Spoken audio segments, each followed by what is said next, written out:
Yang pernya tinggi, dijual aja. Yang pernya rendah, itu yang dibeli.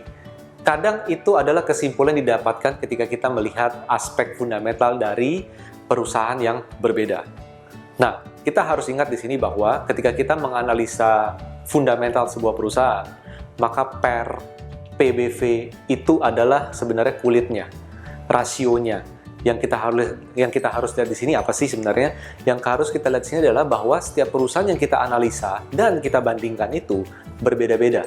Maksudnya apa? Industrinya boleh sama, tapi manajemennya berbeda, pemiliknya berbeda, bisnis model mungkin berbeda, dan klien-klien mereka, pasar yang mereka tuju bisa jadi berbeda total walaupun sama-sama di industri yang sejenis. Nah, di sini kita tidak bisa sederhana untuk membandingkan PER ataupun PBV yang murah dibeli, yang mahal dijual. Karena apa? Karena setiap perusahaan dengan pasar yang berbeda akan punya karakteristik yang unik. Ini sama seperti apa sih teman-teman? Ini sama seperti kalau teman-teman ke pasar, teman-teman beli apel. Apel kan banyak sumbernya ya, banyak dari mananya gitu ya. Ada yang dari daerah-daerah di Indonesia, ada yang dari Asia, ada yang dari luar negeri, Australia dan lain sebagainya. Nah, ketika kita membeli sebuah apel atau apapun buah yang ada di pasar tersebut, maka kita sering kali melihat bahwa harga yang dicantumkan bukan harga per buah, tapi harga per kilogram. Seperti itu. Nah, kita tidak bisa dong membandingkan bahwa apel yang per kilonya, harga per kilonya murah, itu lebih baik daripada yang harga per kilonya itu tinggi. Ya kan? Kenapa? Kembali lagi, kita ini sesuai dengan target pasar dari apel tersebut. Kalau yang per kilonya itu tinggi, mungkin pasar kelas atas. Tapi ketika kita bicara apel yang harga per kilonya rendah, maka pasarnya akan totally berbeda dengan yang per kilonya tinggi. Demikian juga ketika kita melihat, let's say, melihat sebuah properti, tanah misalnya. Di daerah-daerah tertentu, bahkan di Jakarta misalnya, di sini, di Jakarta, walaupun sama-sama di Jakarta, tapi harga per meter persegi tanah di Jakarta Barat, Jakarta Utara, Pusat, dan lain sebagainya, pasti akan berbeda teman-teman. Dan kita nggak bisa dong bilang bahwa, oke, tanah per meter di Jakarta Pusat itu udah mahal banget, ini pasti turun. Saya mendingan beli di Jakarta Timur mungkin, contohnya. Karena di Jakarta Timur akan naik. Nggak seperti itu. Dan mungkin teman-teman, saya kasih contoh terakhir adalah ketika beli mobil. Teman-teman mungkin ada yang beli mobil dari Asia, dari Jepang. Ada juga yang beli dari Eropa. Ada juga yang beli dari Amerika. Nah, kalau kita bayangkan begini, nominal yang kita bayarkan untuk membeli sebuah mobil, let's say misalnya 500 juta. 500 juta. 500 juta untuk pasar Jepang, seperti apa dapat mobilnya?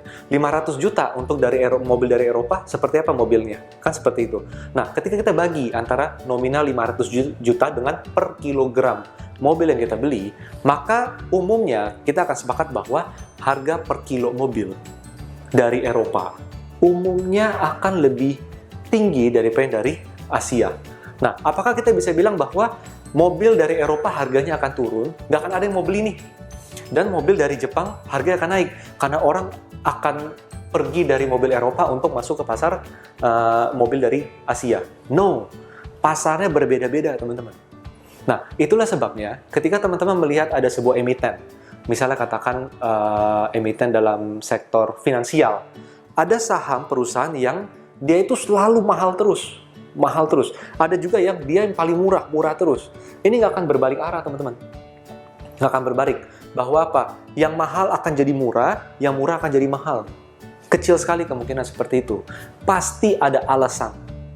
Alasan di pasar kenapa mereka rela membeli mahal saham yang udah mahal itu. Dan selalu ada alasan di pasar kenapa mereka tidak berminat beli saham yang murah. Padahal murah.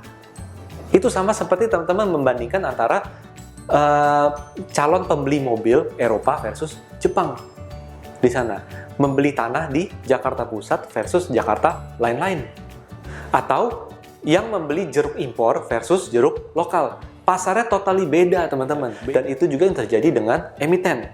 Nah, jadi daripada kita membandingkan PER, PBV atau apapun itu antar 2, 3, 4 perusahaan yang industrinya sejenis, lebih baik apa?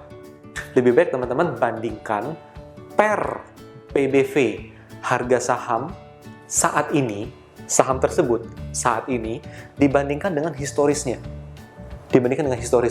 Jadi misalnya, katakan nih ya, coba kita lihat di sini. Misalnya, sekarang PBV perusahaan ini adalah 10 kali. 10 kali sekarang ini. Yang kita lihat adalah jangan membandingkan dengan emiten lain yang PBV-nya ada yang 5 kali atau ada yang 15 kali. Bukan seperti itu. Jadi kita fokus di sini. Kita fokus di emiten yang ingin kita analisa di sini. Lupakan sama yang lain-lain. Lupakan dulu.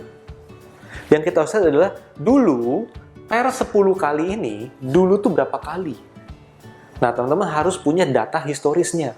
Oh, ternyata dulu harganya sekian dengan laba bersih yang tidak setinggi sekarang misalnya. Nah, ternyata dulu tuh PR itu 12 kali.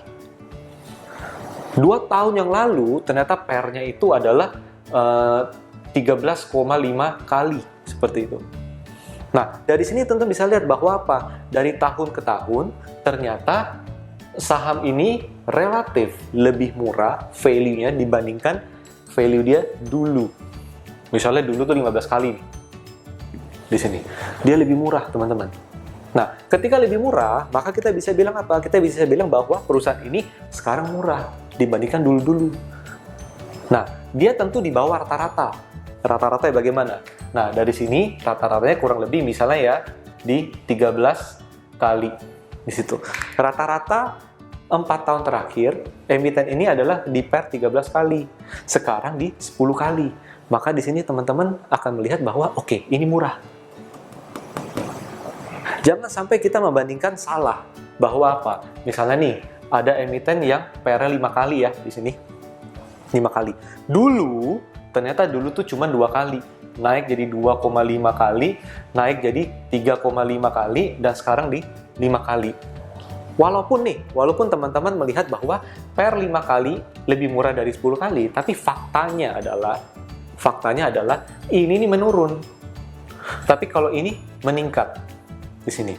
Jadi kita jangan serta-merta melihat rasio keuangan dengan buta. Kita harus lihat historisnya seperti apa.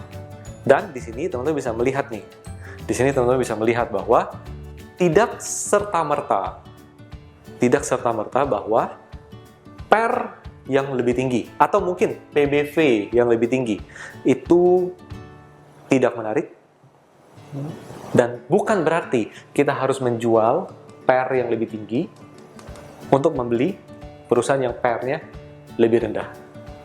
Oke? Nah, di sini yang harus kita perhatikan apa? Kita kembali ke prinsip dasar dari fundamental. Prinsipalnya apa sih? Prinsipalnya adalah kita harus pastikan bahwa yang membuat rasio-rasio ini adalah pertama, laporan keuangannya.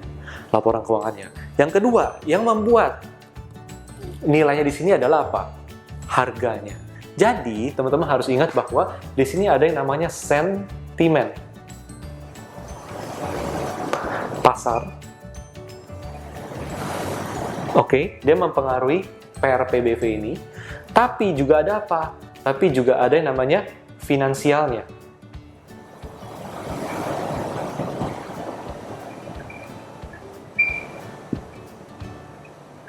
Oke, jadi finansial perusahaan seperti apa, sentimen pasar seperti apa, ini akan menjadikan nilai dari saham tersebut, rasio dari perusahaan tersebut tinggi atau rendahnya. Kadang ada loh kondisi di mana finansial perusahaannya bagus kok. Bagus banget. Labanya terus naik dari waktu ke waktu. Tapi kenapa harganya cenderung turun terus? Bukan berarti perusahaannya jelek. Bisa jadi adalah sentimen pasar lagi tidak ke industri perusahaan tersebut. Tapi sentimen pasar lagi misalnya lagi ke mobil listrik, lagi ke baterai. Maka industri yang tadinya diminati orang, diminati investor, akhirnya sedikit dilupakan dulu. Saya jual dulu deh, saya profit taking deh, karena saya rasa di sana peluang untungnya lebih gede. Oke, bicara peluang untung itu udah nggak bisa dibanding-bandingkan. Itu adalah money flow, kan seperti itu. Tapi pada dasarnya apa? Pada dasarnya adalah kita tidak bisa serta-merta membandingkan PER ataupun PBV. Nah, kadang teman-teman, kalau teman-teman adalah investor yang sesungguhnya, investor sejati, maka ketika ada perusahaan yang fundamentalnya bagus, tapi harganya turun terus, dan teman-teman bisa meyakini bahwa bisnis model perusahaan ini masih akan tetap solid dalam waktu 2 tahun, 5 tahun, 10 tahun ke depan. Simpelnya adalah produknya masih tetap akan terus dibeli orang. Hanya karena sentimen sesaat aja orang pindah. Ini adalah kesempatan teman untuk beli. Walaupun terlihat dia lebih mahal daripada yang satunya lagi. Jadi, teman-teman harus ingat di sini bahwa ketika kita menganalisa laporan keuangan, ketika kita menganalisa sebuah perusahaan, jangan hanya melihat PER dan PBV. Tips pertama adalah lihat historisnya. Historis dia relatif di bawah rata-rata atau di atas rata-rata. Itu yang pertama. Kedua, bayangkan bisnis modelnya. Bisnis model akan tetap ada, valid, dan bekerja dengan baik nggak untuk 2, 3, 5, bahkan 10 tahun ke depan di sana. Nah, ketika teman-teman sudah mengetahui dan bisa membayangkan hal tersebut, maka bukan lagi keputusan beli untuk investasi itu dilihat dari PER atau PBV, tapi lebih dilihat dari sustainability dari perusahaan tersebut. Beda ketika teman-teman ingin trading. Ketika ingin trading dan teman-teman ingin memanfaatkan sentimen pasar, mungkin dalam jangka pendek yang PER-nya tinggi akan tidak terlalu banyak naik, tapi yang PER-nya rendah mungkin akan naik lebih tinggi. Tapi ingat, itu bukan fundamental, tapi urusannya adalah ke sentimen pasar. Jadi, tentukan dulu teman-teman adalah trader atau investor. Ketika kita bicara investasi, kita sebagai investor, maka yang harus kita lihat adalah semua hal ini jangan hanya lihat dari satu sisi, dari rasio keuangan. Karena itu hanyalah kulit yang tidak bisa menceritakan apa adanya. Kita harus lihat historisnya, kita harus lihat laporan keuangannya, kita harus lihat good corporate governance-nya, dan pada akhirnya kita juga perlu lihat sentimen pasarnya. Saya Rio Rizaldi, terima kasih.